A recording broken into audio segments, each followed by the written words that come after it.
Praise the lord. దేవుని నామానికి మహిమ కలుగును గాక. ఈరోజు దేవుని వాగ్దానము, ఏలయనగా మీరు మృతి పొందితిరి, మీ జీవం క్రీస్తుతో కూడా దేవుని యందు దాచబడి ఉన్నది. కొలస్సీలు రాసిన పత్రిక 3వ అధ్యాయం 3వ వచనము. ఈ ఉదయకాల సమయంలో దేవుడు మనతోనే నేరుగా మాట్లాడుతున్నాడు. ప్రభువైన యేసు క్రీస్తుని రక్షకునిగా కలిగి ఉన్నవారు ఈ లోకానుసారమైన జీవితం విషయంలో మృతి చెందినవారు. ఈ లోకంలో వారు జీవించేది ప్రభువైన యేసుక్రీస్తు కోసమే. అలా రక్షించబడిన జీవము ప్రభువైన యేసుక్రీస్తు చెంత దాచబడి ఉంది. యేసుక్రీస్తును కలిగి ఉన్నవారు ఆయనకు సాక్షులుగా ఈ లోకంలో జీవించాలి. ఈ నిరీక్షణ మనకు ధైర్యాన్ని కలిగిస్తుంది. నిశ్చింతగా నిర్భయముగా జీవించడానికి ఈ లోకంలో మనకు అవకాశం ఉంది.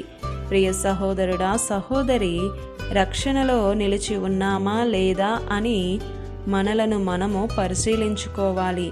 ఈ లోకంలో మనం దేవుని కొరకు బలముగా ఉండాలి. దురుసుగా కాదు, దయ కలిగి జీవించాలి. చేతకాని వానిగా కాదు, దేవుని కొరకు గంభీరంగా ఉండు, కానీ గర్వంతో కాదు. తగ్గించుకొని జీవించు, పిరికి వానిగా కాదు. దేవుని కొరకు లోబడి ఉండు, బానిసగా కాదు.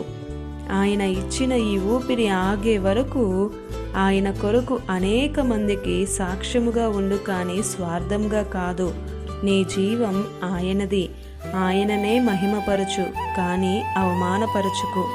సమస్త మనుషులకు దేవుడైన యేసుక్రీస్తు మాట ప్రకారం జీవించిన వ్యక్తివైతే ఈ లోకాంతము నుండి తప్పించబడతావు. కనుక మేల్కొనండి, ప్రార్థించండి, వాక్య ప్రకారం జీవించండి. ఈ దిన వాగ్దానం మీ అందరి జీవితాలలో నెరవేరాలని కోరుతూ దేవుని సువార్త పరిచర్యలో మీ సహోదరి Prasanna. God bless you. Amen.